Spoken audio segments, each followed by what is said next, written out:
Thank you. Thank you. Good afternoon, everybody. I am somebody who has grown up in a priest's family, and so a lot of the stories that I think about in terms of sermons, good and bad, that I have heard in my life. And one of the stories that I heard growing up was there was this particular priest, and every single sermon he preached was about the trials of the cross.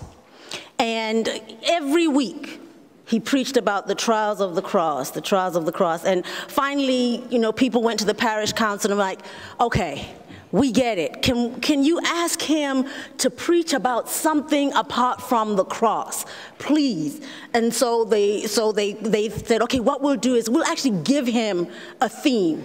And that way, we'll give him a theme that he can't get to the cross on it, and therefore we'll have a different sermon. And so they asked him to preach on the Holy Family, to talk about Jesus' experience as a family member. And so the next Sunday, he stood up and he said, "Today I've been asked by the parish council to speak about the Holy Family." And the Holy Family, St. Joseph was a carpenter, and I'm sure as a carpenter, he was sometimes asked to make crosses. And therefore, he would know about the trials of the cross. And I'm kind of like that, because every time I get an opportunity to speak, I turn it into speaking about my particular passion. And coming today to this conference about the empowerment of women, and I know that very often when we talk about empowering women, particularly talk about empowering women in developing countries, particularly when we talk about empowering women on the African continent, there is a sense of a picture, if you like, of women of the African continent as simply recipients of aid, recipients of support, people waiting to be empowered, waiting to be saved. And I come to you today as an African woman to say that is not the African women I know.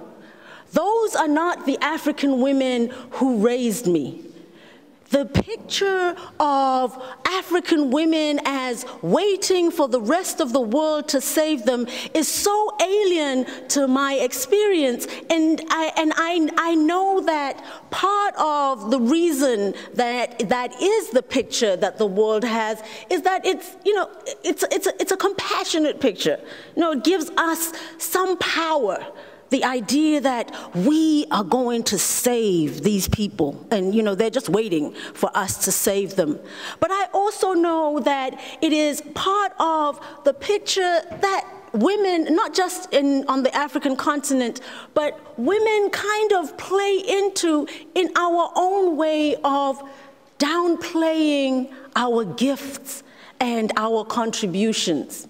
And I know that we all do it, but I know that in particular my experiences in South Africa, in living in a rural community of women and asking them, what do you do?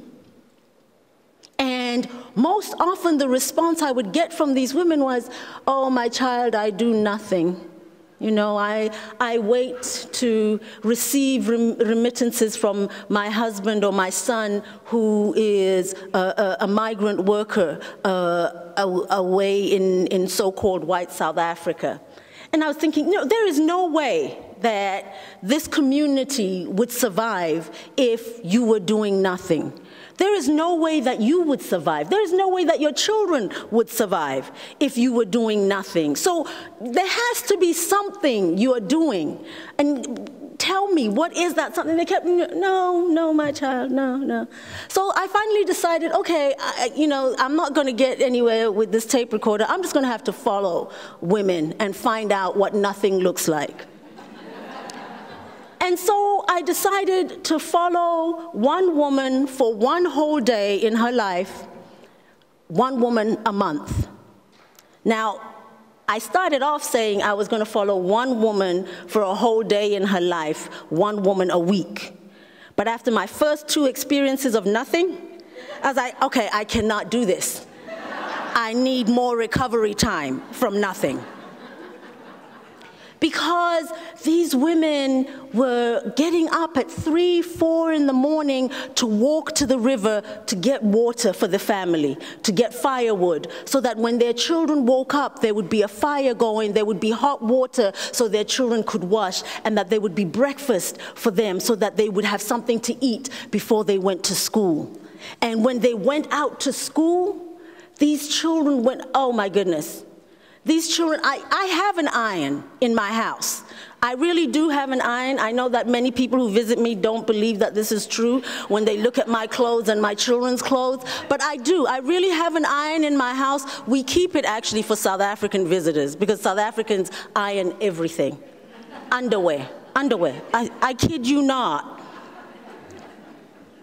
But these women were ironing their children's uniform. And you know, they were ironing with those irons you don't know them, those old metal iron, heavy iron things that you put on the fire that turn black because they're sitting on a fire, and then you have to clean them before you actually iron the clothes.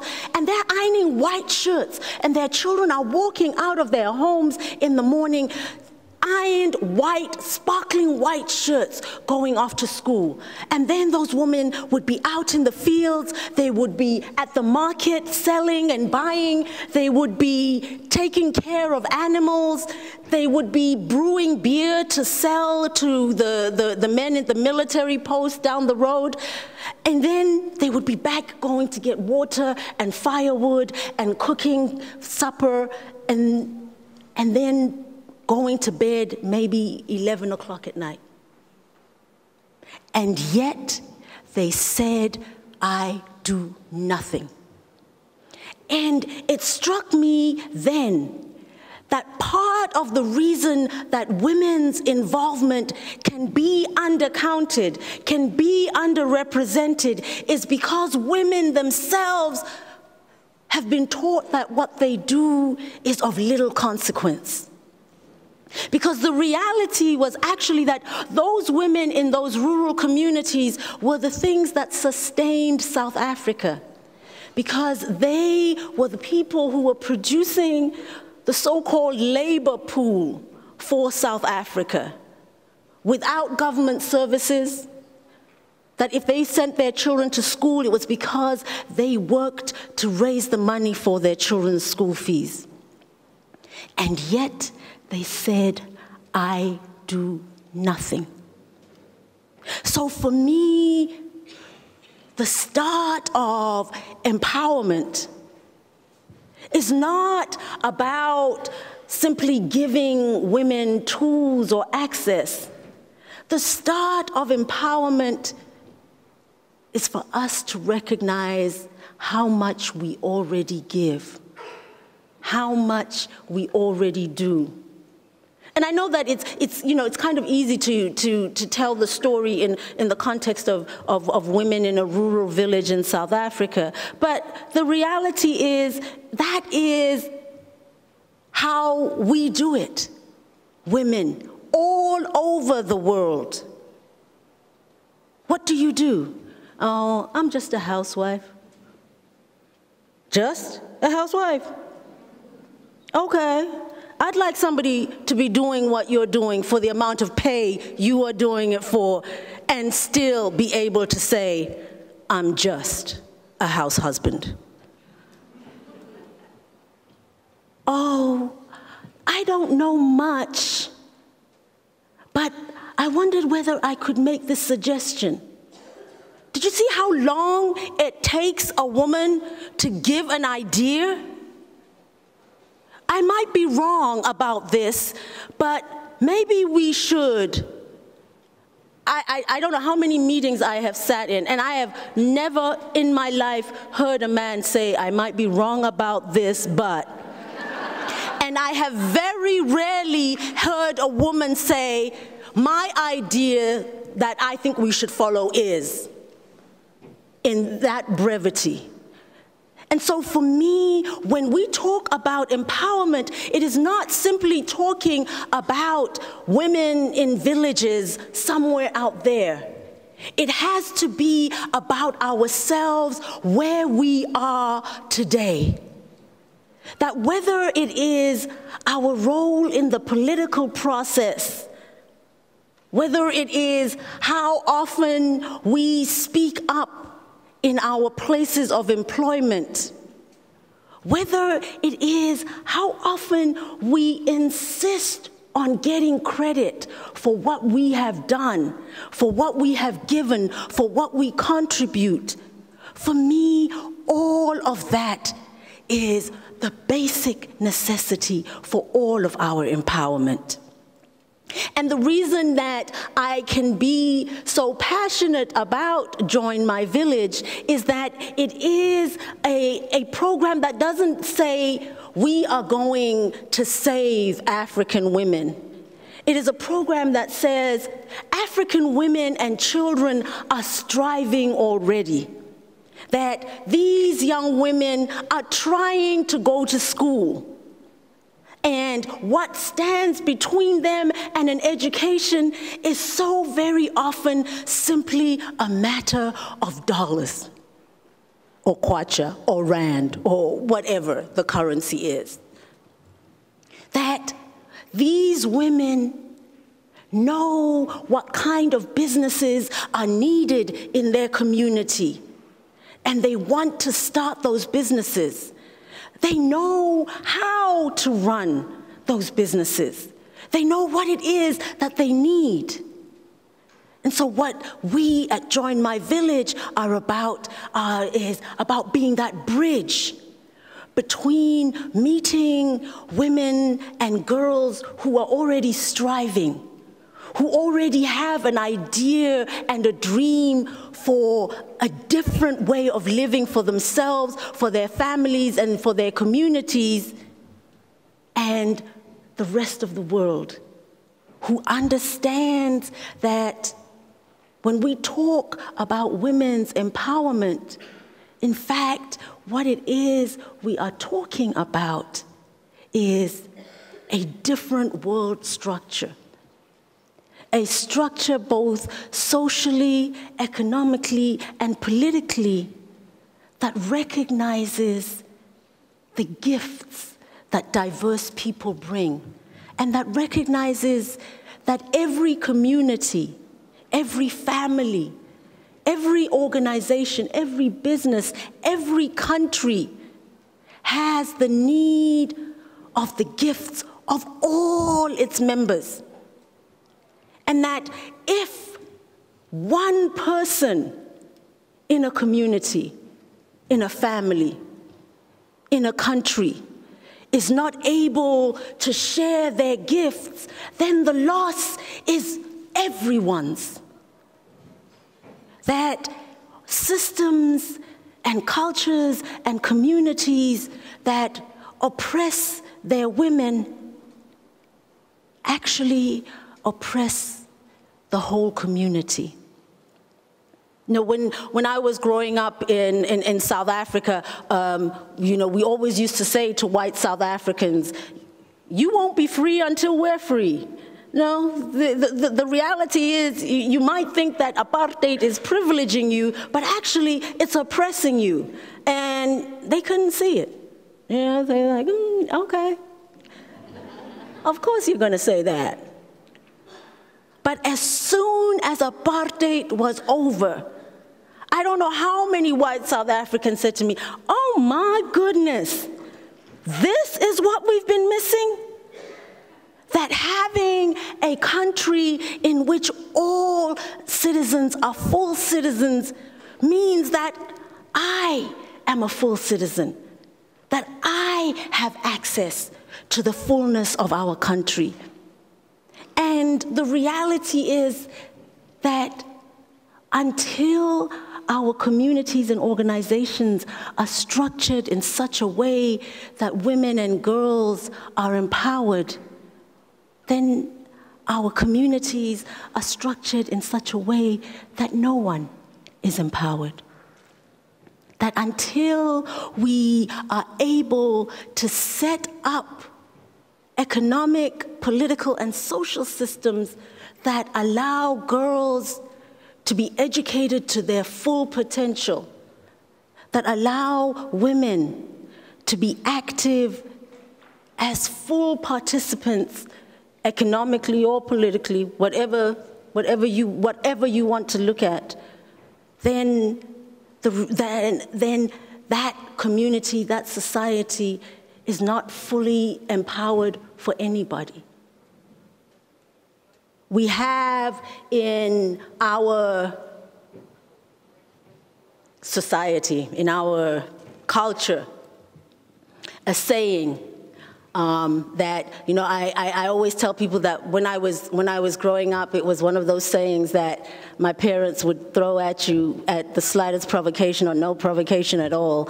And, you know, it's one of where they're trying to make you a better person, you know. And the saying is umntu ngabantu, which means a person is a person through other people. And my parents would say that to us, you know, we're fighting.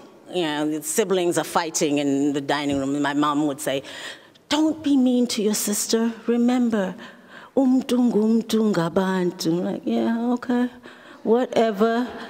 And, you know, and what she was saying was that if, as you are insulting and hurting your sister, you are actually diminishing yourself. Or they would say, you know, you come home from a sports event, and I would walk in and I'd say, I scored the winning goal, I scored the winning goal. And my dad would say, remember, a person is a person through other people. You know, if the rest of the team hadn't been on that field, you wouldn't have been able to score that goal. So you needed the team to get you there. Like, yeah, okay, whatever. I still scored the winning goal, you know, fine.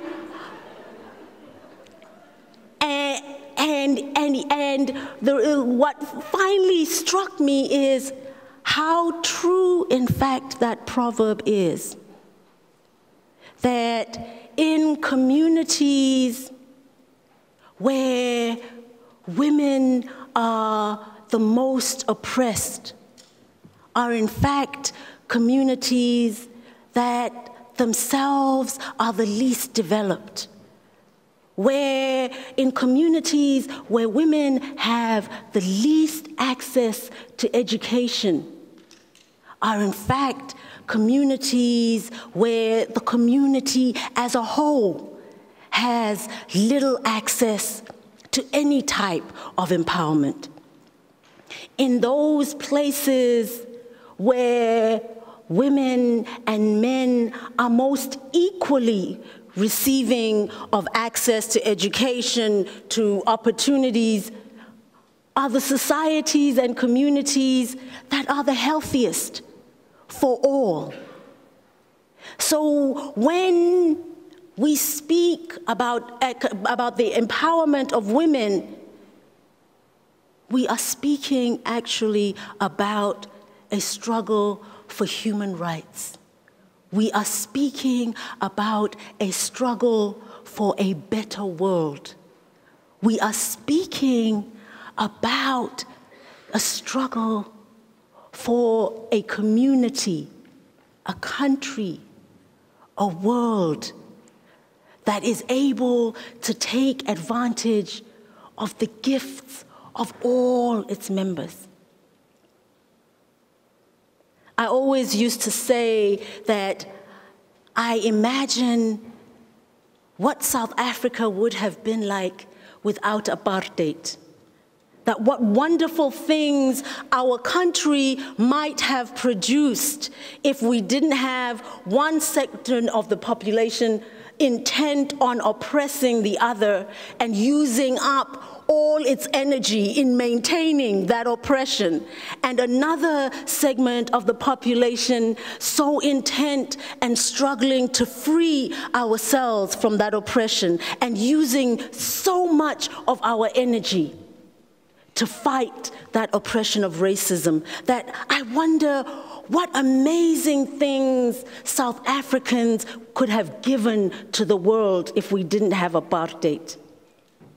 And in the same vein, I wonder what our world could look like if everywhere girls were assured access to education. What our world would look like if women everywhere knew that their gifts and talents were welcome and encouraged. I wonder what our world would look like if women were fully empowered to make the choices that benefit themselves and eventually their families and eventually their communities, their nations, the world. When we speak about the empowerment of women, we are speaking about healing our world. When we speak about the empowerment of women, we are speaking about the liberating of energy, of talent, of gifts, of ideas that will finally empower us all. Thank you.